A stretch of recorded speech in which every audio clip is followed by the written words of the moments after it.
trend that needs international attention right now. Young people dying at an alarming rate. These people are from the age of 0 to 24 years old.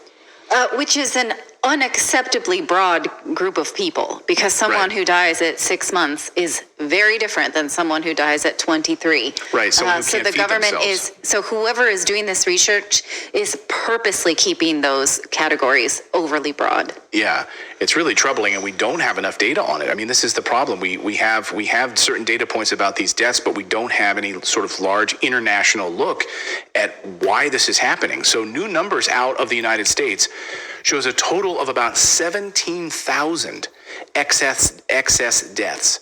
Many reports are showing sudden cardiac arrhythmia.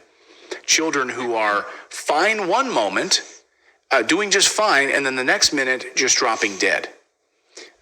This is an anecdotal story, but we can pick hundreds of them to talk about. This one, reading Illinois Representative Sean Casten, reveals that his teenage daughter died from sudden cardiac arrhythmia. People, this is not okay. He's a Democrat. He announced Friday that his daughter's death back in June was from cardiac arrhythmia. He says, this past June, our daughter Gwen Casten died of a sudden cardiac arrhythmia. In layman's terms, she was fine, and then her heart stopped. She had just come home from an evening out with friends, went to bed, and then didn't wake up. So let's look at the current American death rates. These are the current ones as of this hour here on my laptop, Philip, if you can take that. So this is the mortality rates right now, all the way up through September. Now, what's interesting is that earlier today, or I said like earlier this morning, this little curve was starting to go down, but now it's not. It's going up. So just look at this from 2020. Okay, here we are, 2020. Look at this increase. Let me see if I can get the little thing to pop up here. 2021 is right here, all the way up 2022, March, May, July, September. We should clarify what we mean by excess deaths, because the government runs algorithms of how many deaths they expect per year around flu season, around holidays, from things like drunk driving, from things like aging. Those things are expected deaths. We are seeing this excess of deaths that is inexplicable. Some of them are related to heart disease.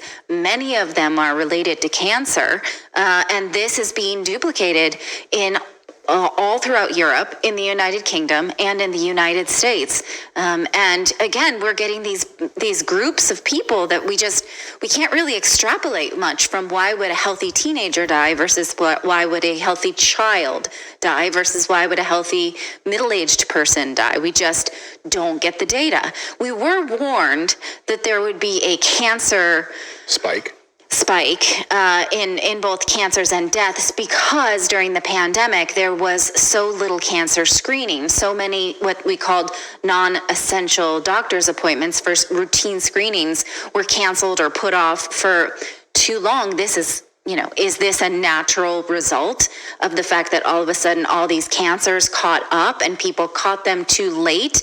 That's a pertinent question. There are so many factors that absolutely necessitate more research. So here's the CDC's data. So this is the CDC's data as of this morning on excess deaths. Now, what's interesting on this screen here, see those little check marks. So you see the red line and the orange line in your screen, okay? That's sort of the average where we would expect deaths to occur. That's the average. That's the normal range. Everything above that red line are excess deaths, and you can see all of the plus signs. Those are plus signs all over those hills and valleys at the top. Those are excess. That's way beyond what they normally experience. So this is from the CDC's own data on these excess deaths. And again, 17,000 in the United States.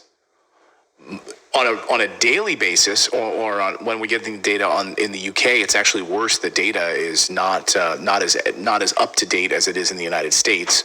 So we need more accurate data, more up to date data from the UK. Dr. John Campbell says we absolutely need an international body looking at this, because this is troubling. Listen. Some of these could be COVID related, others will not be COVID related. I suspect the majority are not directly COVID infection related. And we really need a massive national inquiry into this. We need to know what's going on here. We've flagged this up many times on this channel. Mainstream media just not seem to be picking this up.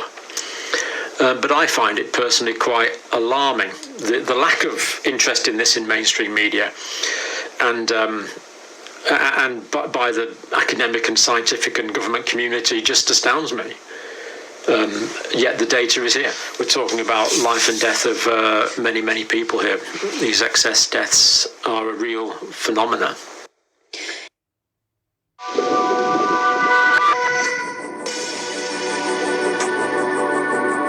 Plastics are one of the largest.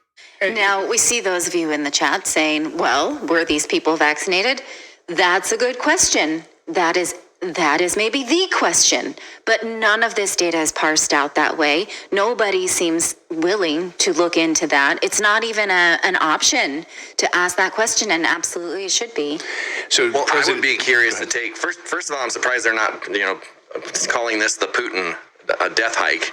But second of all, it's like, do these numbers correlate with what we're hearing from morticians? Like that, all that data, like what are they seeing? Like how many percentage of these excess are they seeing with the story, like the story we covered a couple weeks ago? I can't remember what we can and can't say, but you know what I'm talking about. Yeah, the clotting that's of the blood. interesting. Do like morticians have an algorithm for how many people they expect to die? Do they have a busy season? Right. Well, we've heard, we've covered on the show the number of young people. I mean, we've covered here on this show. Of course, we always want to be very careful. Yeah, let's not. But we've covered here on the show a number of morticians around the world saying they've seen a huge increase in the number of small coffins that they're ordering and that they're having to deal with, and a huge uptick in the amount of young people that they're having to embalm. So right, because that correlates with the demographics that we're talking about, 0 to 24. That is the demographic that they are also seeing. So there has to be some kind of correlation that they would be able to have data on. Yeah. So we can't say, right? Could it be that this population got overly stressed during lockdowns? Could it be that this population got more unhealthy than they already were due to, bad dietary habits, sedentary lifestyles? Could it be there's so many things that we could factor into this that we should be able to if the research were being done? Someone in the chat just says, yeah, morticians have been sounding the alarm, whistleblowing on this for months, and we've covered it here on the show, and we've also covered how they've been banned and blocked and kicked off social media. So, of course, the establishment doesn't want you to hear this news. They don't want you to know what's going on. And a few weeks ago, of course, President Biden on 60 Minutes said that the pandemic is over. It's done. And then he came out yesterday and said this. Virtually every COVID death in America is preventable. Virtually everyone. Almost everyone who will die from COVID this year will not be up to date on their shots, or they will not have taken Paxlovid when they got sick. What? Okay, so every person who dies this year, according to the President of the United States, will have not been up to date on a booster shot. And by the way, he then today got his fifth booster shot, which is stunning. Yes. Did he though? Did he really though? I know that's the question. But we saw him sitting there in the basement little theater that he's got set up, and they did a whole little, thing where they had the nurse come in with a mask on and gave it to him and says, this is my fifth shot. And then he did a FaceTime call with Dr. Fauci, and they were and he tweeted it out. Hey, I got my fifth booster shot. So there you go. But he's saying, this point, let's go back to this soundbite though. Yeah, him saying that everyone who dies of COVID will be unvaccinated. Philip was pointing out this morning that given the fact that the booster acceptance is so low, and they don't consider you fully vaccinated unless you've had a booster, it's easy for them to say that now because most people are unlikely to have their boosters updated. And so if they even had the original shot, they will say, well, see, you weren't up to date. So they can say that, even though some statistics have seemed to indicate that people who are unvaccinated do not actually have more of a risk of I'm not going to finish that. Nev CM3 Well, I was in gonna our say- chat, in our Rumble chat, says morticians and insurance companies have also seen massive death claims jump from 25 to 40-year-olds as well. Yes, I've been reading that as well on the insurance side. So go ahead, David. I was going to say also, maybe they want to stop using Biden as a spokesperson for that, because like it's like he's on his 5th booster, but he's also continuing to decline mentally. So it's like Right. Yeah. Yeah. not a good poster child. Yeah. At some point, like, do you say to like the doctors, okay, this is your 5th one now, and you've had COVID how many times has he had it now? Well, 2, but it was a 1-2 punch. Okay. And then Walensky, the CDC director, last week, she got her booster. She's up to date. And then she got COVID this week. So, okay. Yeah. I don't know. I think it's the data.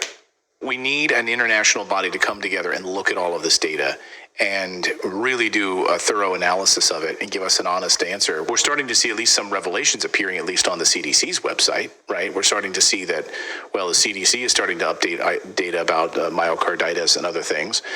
So that's at least encouraging. We're starting to see actual data coming forward. Yeah. And maybe we'll see, and we're getting maybe perhaps better data now, at least from some of the adverse effects reporting on the CDC side, but we're not getting it still from the UK. Right. So, Well, and anyway. I was saying too, I did a video on locals. I was talking about how it's getting easier to talk about mainstream. You got Washington Post saying stuff. You've got some very credible doctors now coming forward and talking. And it's like the more you hear from people that are credible, like a doctor that the information is getting out there. So I think that the data is finally catching up, and more people are realizing what we've been talking about for the past 2 years.